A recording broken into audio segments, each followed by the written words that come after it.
नमस्कार, न्यूज 18 बिहार झारखंड में आपका स्वागत। मैं राहुल ओझा आपके साथ। तो झारखंड में ईडी की दबिश के साथ साथ सियासी जो हलचल है वो भी काफी ज्यादा बढ़ी हुई है। सीता सोरेन का बड़ा बयान इस बीच सामने आया है कि कल्पना सोरेन सीएम के रूप में स्वीकार नहीं है। ये बड़ा बयान सामने आया है और जो घरेलू कलह है वो इस मसले पर खुलकर अब नजर आ रहा है। हेमंत हटे तो सीएम की कुर्सी पर पहला दावा मेरा, ये सीता सोरेन कह रही है। जामा से जेएमएम विधायक है सीता सोरेन। दिवंगत दुर्गा सोरेन की पत्नी सीता सोरेन है। भाभी हेमंत सोरेन की लगती है। कल्पना सोरेन पर सीता सोरेन का यह बड़ा बयान सामने आया है। तो लगातार इस बात का वो जिक्र कर भी रही है कि दुर्गा सोरेन दिवंगत जो उनके पति थे, उन्होंने काफी मेहनत की, काफी संघर्ष किया जेएमएम को स्थापित करने के लिए। तो इस लिहाज से भी घर की वो बड़ी बहू है और ऐसे में सत्ता की हिस्सेदारी उन्हें मिलनी चाहिए। तो चुनाव चर्चा में चल रहा था कल्पना सोरेन का, उस नाम पर अपनी मुहर लगाते हुए सीता सोरेन नजर नहीं आ रही है। और ब्यूरो चीफ झारखंड के दिवाकर तिवारी जी हमारे साथ जुड़े हुए हैं। दिवाकर जी, बाहर से तो समर्थन विधायकों का मिल गया कि हम साथ में हैं अगर नेतृत्व तो परिवर्तन होता भी है, लेकिन घरेलू कलह जो है खुलकर अब उजागर हो रहा है। सीता सोरेन की मुहर नहीं है कल्पना सोरेन के नाम पर, क्या कुछ चल रहा है? देखिए, सीता सोरेन कल विधायकों की बैठक में शामिल नहीं हुई। साफ हो गया कि उनकी मंशा क्या है और उन्होंने जिस तरीके से बयान दिया है कि जो गुरुजी हैं उनके साथ उनके पति दुर्गा सोरेन पार्टी की मजबूती के लिए काम करते रहे और पार्टी के विभिन्न कार्यक्रमों को अंजाम दुर्गा सोरेन देते रहे, साथ में उनकी भी हिस्सेदारी रही और 2019 से वो विधायक हैं, राजनीति में सक्रिय हैं। इसीलिए अगर हेमंत सोरेन सीएम की कुर्सी से हटते हैं तो उस कुर्सी पर पहला दावा उनका होगा। उन्होंने ये भी कहा है कि चूंकि कल्पना सोरेन राजनीति में सक्रिय नहीं है, ऐसे में उनको सीएम बनाना उनके लिए स्वीकार्य नहीं होगा। तो साफ तौर पे उन्होंने अपनी मंशा जाहिर कर दी है। अब देखने वाली बात है कि कल जो विधायकों का आंकड़ा रहा, आज वो आंकड़ा बढ़ता है। हालांकि सरकार के सामने आंकड़ों के लिहाज से कोई संकट नहीं है। सरकार के पास 44 एमएलए का समर्थन है, लेकिन चूंकि परिवार से हैं सीता सोरेन और सीता सोरेन ने एक संकेत दिया है कि और भी कई विधायक जो हैं इस फैसले से सहमत नहीं है। तो अब उनके दावों में कितनी मजबूती है और आज की जो बैठक होगी उसमें ये साफ हो जाएगा कि दिवाकर, सीता सोरेन भले कल्पना सोरेन के नाम के साथ नजर नहीं आ रही है, लेकिन भावनात्मक बातें वे कहते हुए, पारिवारिक बातें कहते हुए वो नजर आ रही हैं कि जो भतीजिया है उन्हें आशीर्वाद सीएम देते, घर की वो बड़ी बहू है। दुर्गा सोरेन ने भी बहुत कुछ करने की कोशिश की और किया भी जेएमएम की स्थापना के लिए। तो एक इमोशनल कह सकते हैं कि बॉन्डिंग की वजह से वो अपना नाम वो आगे करना चाह रही है। शिबू सोरेन से भी यही अपील हो रही होगी। देखिए, सियासत में इमोशनल कार्ड कभी कभी खेले जाते हैं और कभी कभी इमोशनल कार्ड जो है असर भी कर जाते हैं और इस बात का एहसास सीता सोरेन को है। चूंकि उनके पति का निधन हो चुका है और उनकी जो बेटियां हैं वो राजनीति में सक्रिय नहीं है, लेकिन पिछले कुछ सालों में देखा गया था कि उन्होंने एक सामाजिक संगठन भी बनाया था। तो ऐसे में बेटियों का जब जिक्र करती हैं तो वो साफ तौर पे ये इशारा कर रही हैं कि अगर आप जो नेतृत्व परिवर्तन करते हैं उसमें अच्छा होता कि जो आपका रिलेशन है अपने जो है बड़े भाई की बेटियों के साथ, चाचा भतीजी का, तो उनको आशीर्वाद दीजिए। मतलब इशारा है कि आप इन्हें राजनीति में आगे बढ़ाइए। तो जो इमोशनल कार्ड है वो राजनीति में अक्सर खेले जाते हैं। जब सारे आपके कार्ड जो है खेल उसका असर बंद हो जाता है तो आखिर में इमोशनल कार्ड का सहारा लिया जाता है, क्योंकि एक तरफ जो है राजनीतिक फैसला है तो दूसरी तरफ जो है आप लोगों के बीच में जाते हैं। आप विधायक के रूप में या सांसद के रूप में जब चुनाव लड़ते हैं, आपका निर्वाचन होता है, उस वक्त जो है ये कार्ड जो है काफी राजनीतिक जो व्यक्तित्व है वो इस्तेमाल करते हैं, राजनीतिक दल इस्तेमाल करते हैं। तो शायद आने वाले दिनों में चुनाव भी है, अगर ये राजनीतिक फैसला कोई भी होता है और सीता सोरेन के एडवर्स होता है, यानी सीता सोरेन के पक्ष में नहीं होता है, तो कल जब वो चुनाव के मैदान में होंगी तो ये सारे कार्ड जो है वो प्ले करेंगी। जी, घर की बात हो रही है, बसंत सोरेन का भी रुख समझना थोड़ा जरूरी हो जाता है। क्या जानकारी आपके पास? देखिए, बसंत सोरेन बैठक में मौजूद रहे, ऐसी जानकारी है और उनकी तरफ से कोई रेसिस्टेंस नहीं है। उन्होंने स्वीकार किया है कि हेमंत सोरेन कोई भी फैसला लेते हैं उनके साथ है, यानी उन्होंने हेमंत सोरेन को अपना समर्थन जाहिर किया है और उन्होंने ये भी कहा है कि विधायकों में भी एकजुटता है। लेकिन क्या वसंत सोरेन अपनी भाभी और जो विधायक हैं जेएमएम के सीता सोरेन, उनकी भावनाओं से परिचित है वो? क्या उनको ये जानकारी है कि सीता सोरेन ने अलग रुख अख्तियार कर लिया है? तो अब वसंत सोरेन की क्या भूमिका है उस पर भी नजर रखनी होगी। जी, बीजेपी की भी नजर क्या इस घरेलू विवाद, घरेलू कलह के बीच? देखिए, बीजेपी जो विपक्षी पार्टी है उसकी कोशिश होगी कि जो सत्ता पक्ष के विधायक हैं उनमें बिखराव हो, और अपोजिशन की जो पार्टियां होती हैं उनकी स्ट्रेटजी में हमेशा से ये हथियार शामिल होते हैं कि जो सत्ता पक्ष के विधायक हैं उनमें एकजुटता न हो, ताकि जो है कहीं न कहीं जो सरकार का कामकाज है वो प्रभावित हो या जो नया नेतृत्व हो उसकी स्वीकार्यता नहीं बने। क्योंकि कुछ ही महीनों में चुनाव है, ऐसे में अगर सरकार बिखरती है, अगर ऐसे में नए नेतृत्व के साथ हेमंत सोरेन सरकार है या जेएमएम, कांग्रेस, आरजेडी, माले गठबंधन की सरकार होगी, वो कार्यकाल पूरा नहीं करती है तो अपोजिशन के लिए एक साइकोलॉजिकल बढ़त होगा। जी, चंपई सोरेन, जोबा मांझी का भी एक जिक्र किया जा रहा है। क्या कल्पना सोरेन से इतर इन नामों पर सहमति को कैसे देख रहे हैं? और जोबा मांझी के हेमंत सोरेन के साथ रिश्ते बेहतर रहे हैं, और अगर चंपई सोरेन और जोबा मांझी का भी विकल्प सुझाया जाता है तो उस पर भी विधायकों की सहमति बनाने की कोशिश करेगी। प्लान बी और प्लान सी तो हर पार्टी के साथ होता ही है, और हेमंत सोरेन चूंकि आज पूछताछ होनी है, कोई राजनीतिक परिस्थिति ऐसी बनती है कि नेतृत्व परिवर्तन करने की जरूरत पड़ी तभी इन सारे विकल्पों पर चर्चा होगी। फिलहाल तो उनके पास जो प्लान बी है उसमें कल्पना सोरेन का ही नाम होगा। कल्पना सोरेन पर ही हेमंत सोरेन चाहेंगे कि सहमति बनाई जाए, क्योंकि आप जो है जब क्षेत्रीय पार्टियां कोई फैसला लेती है, और क्षेत्रीय पार्टियों में आपने अक्सर देखा होगा जो अभी तक परिपाटी है, परिवार से बाहर नेतृत्व नहीं जाता है, और परिवार से जब बाहर नेतृत्व गया तो क्षेत्रीय दलों के लिए काफी संकट सामने आया। आपने देखा कि बिहार में परिवर्तन हुआ और नीतीश कुमार ने जब सत्ता जीतन राम मांझी को सौंपी तो फिर कितनी कसमकस हुई, और जीतन राम मांझी से सत्ता वापसी के लिए उनको कितना संघर्ष करना पड़ा। विधायकों की परेड राजभवन से लेकर राष्ट्रपति भवन तक करानी पड़ी। तो ऐसे में जो क्षेत्रीय दल हैं वो नेतृत्व को साझा करने और जो है जो पावर है उसको शेयर करने में हिचकिचाते हैं। ऐसे में मुझे नहीं लगता कि जो कल्पना सोरेन के इतर कोई विकल्प है हेमंत सोरेन के पास। चलिए, शुक्रिया दिवाकर इस अपडेट के लिए, इस खबर के लिए आपका।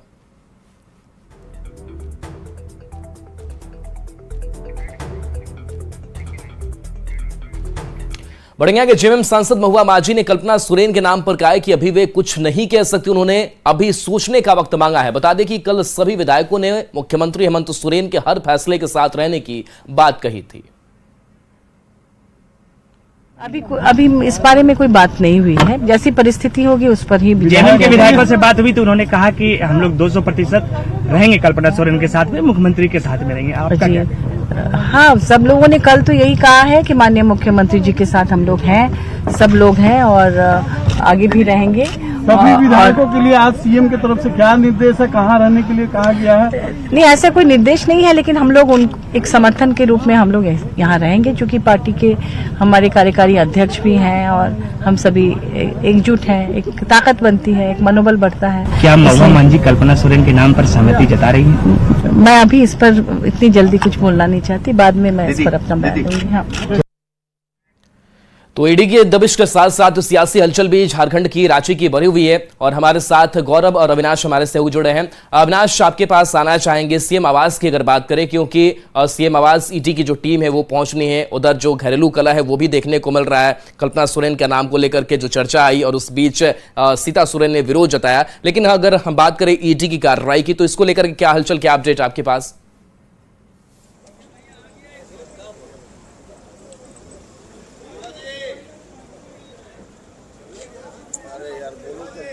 है कि पिछली बार की तरह यानी कि 20 जनवरी को जिस तरह से ईडी के अधिकारी वहां से चले थे और पुलिस के द्वारा उन्हें स्कॉट करके यहां लाया गया था, तो 12:40-45 के करीब वो वहां ईडी दफ्तर से चलेंगे जो कि हिनू में है, और वहां से 10 से 15 मिनट का ही समय लगेगा यहां तक पहुंचने में।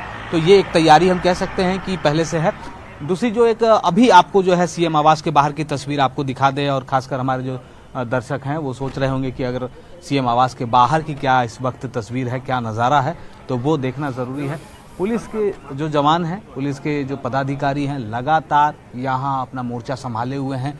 हर किसी को अलग अलग जगह पर खड़ा किया गया है। इस सीएम आवास से पहले जो सूचना भवन जो चौक है वहाँ पर भी बड़ी संख्या में पुलिस के जवानों की तैनाती की गई है। वहीं गोंदा थाने के सामने भी बहुत सारे पुलिस के जवान तैनात हैं।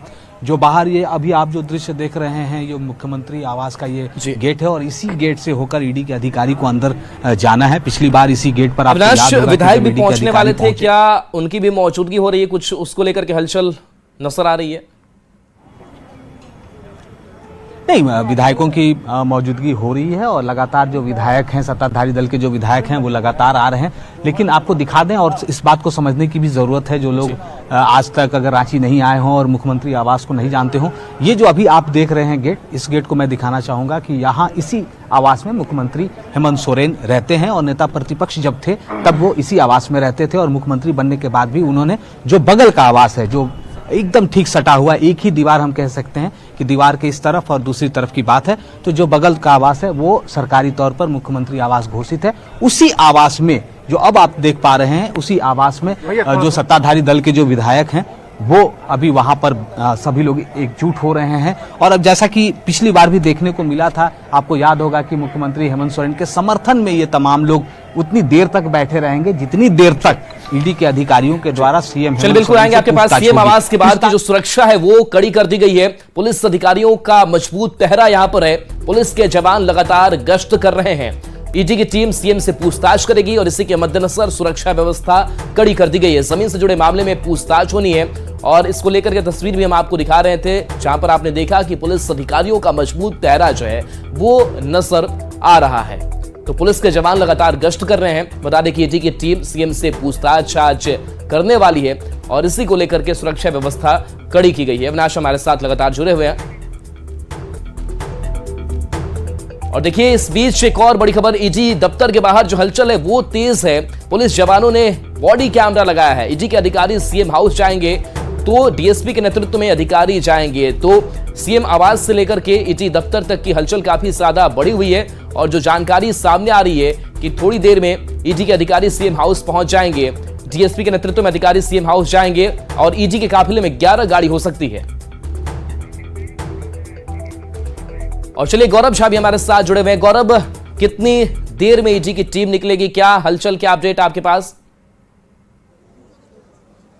बिल्कुल, हम आपको बता दें कि ये मुख्यमंत्री आवास का गेट है, और गेट के बाहर सबसे पहले आप सुरक्षा व्यवस्था देखिए। ये सुरक्षा व्यवस्था मजबूत इस वजह से क्योंकि पिछली मर्तबा जब तस्वीरें निकलकर सामने आई थी कि यहाँ से ठीक थोड़ी दूरी पर जेएमएम के कार्यकर्ता का भीड़ देखने को मिला था, लेकिन आज जब धारा 144 लगाया गया है तो उससे पहले तमाम व्यवस्था को दुरुस्त रखने के लिए जो पुलिस के वरीय अधिकारी हैं वो भी यहाँ पर पहुंचे हैं, तमाम चीज़ों का जाँच किया है। कुछ ही देर के बाद जब ईडी के अधिकारी यहाँ पर पहुंचे हैं, क्योंकि हमने पहले भी देखा था, पिछली मर्तबा जब ईडी की टीम यहां पर पहुंची थी तो उस दौरान उन्हें यहां स्थानीय पुलिस द्वारा स्कॉट कर लाया गया था। और आज भी जो पुलिसिया व्यवस्था है वो यहां पर दुरुस्त इस वजह से की गई है ताकि किसी भी तरीके की परेशानी ईडी के अधिकारी को यहां पहुंचने में ना हो। इसके अलावे धारा 144 की अगर हम बात करें तो मुख्यमंत्री आवास के बाहर धारा 144, इसके क्षेत्र में धारा 144, राजभवन के इलाके में धारा 144 और ईडी के दफ्तर के बाहर धारा 144 लगा दिए गए हैं। धारा 144 के मद्देनजर जो प्रशासन है, प्रशासन की ओर से इसको लेकर प्रचार प्रसार भी किए जा रहे हैं और तमाम व्यवस्थाएं दुरुस्त की गई हैं। लेकिन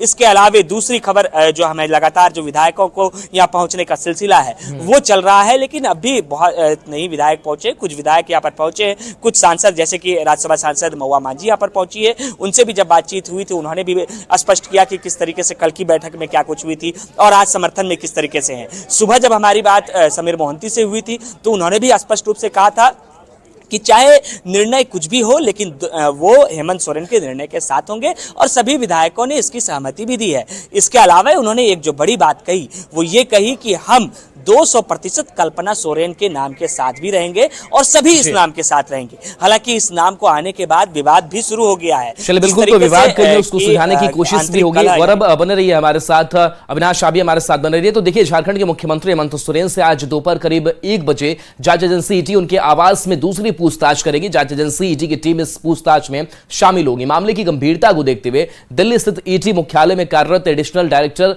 स्तर के अधिकारी खुद पहुंचे हैं। वे इस मामले में मॉनिटरिंग करने के साथ ही पूछताछ को लेकर उचित दिशा निर्देश भी देंगे। अधिक जानकारी दे रहे हैं दिल्ली संवाददाता शंकर आनंद।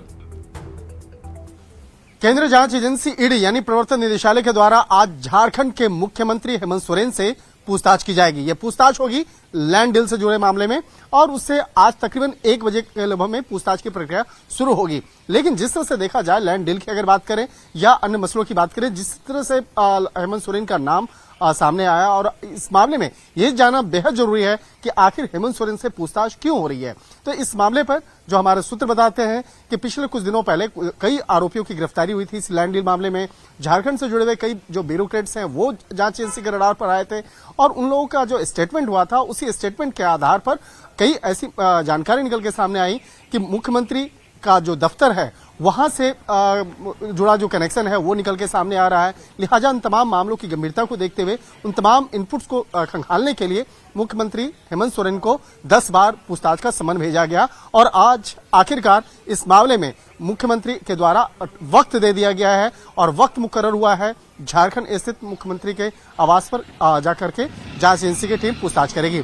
लेकिन इस पूछताछ की जो प्रक्रिया होगी, उस पूछताछ में 2 जो महत्वपूर्ण सवाल होंगे उसको भी जानना बेहद जरूरी है, क्योंकि ये 2 सवाल हैं। उसमें से पहला जो सवाल होगा कि जिस तरह से दिल्ली स्थित उनके शांति निकेतन स्थित उनके आवास से जो जिस तरह से तकरीबन 36 लाख रुपया नगद बरामद किया गया है, तो वो पैसा किसका है? क्या वो पैसा मुख्यमंत्री हेमंत सोरेन का है? और है तो इतनी भारी नकदी लेकर चलने की आवश्यकता क्यों हुई? इसके साथ ही उस पैसे से जुड़ा हुआ जो अन्य जो कनेक्शन है उसको भी खंगालने का प्रयास किया जाएगा। उसके साथ ही झारखंड के मुख्यमंत्री से एक और महत्वपूर्ण सवाल पूछा जाएगा। जो ईडी मुख्यालय में जो इस वक्त में एक BMW कार है, वो कार का मुख्यमंत्री के साथ में क्या संबंध है? क्या वो उनकी कार है या वो किसी अन्य शख्स का कार है? तो उससे जुड़ा भी सवाल जवाब किया जाएगा। तो एक तरह से कहा जा सकता है सवालों की काफी लंबी फहरिस्त है और इन तमाम मामलों की पड़ताल करने के लिए, इस मामले में विस्तार से पूछताछ करने के लिए एक वरिष्ठ स्तर के अधिकारी भी दिल्ली से झारखंड गए हैं। तो निश्चित तौर पे कहा जा सकता है कि झारखंड में जिस तरह से राजनीतिक पारा काफी गर्म है, लेकिन जिस तरह से जांच एजेंसी की टीम इस मामले में विस्तार से पूछताछ करना चाहती है, निश्चित तौर पे यह देखना लाजमी होगा कि मुख्यमंत्री हेमंत सोरेन उन तमाम सवालों का जवाब किस तरह से दे पाते हैं। वीडियो जर्नलिस्ट हरीश के साथ शंकर आनंद, ईडी मुख्यालय, दिल्ली।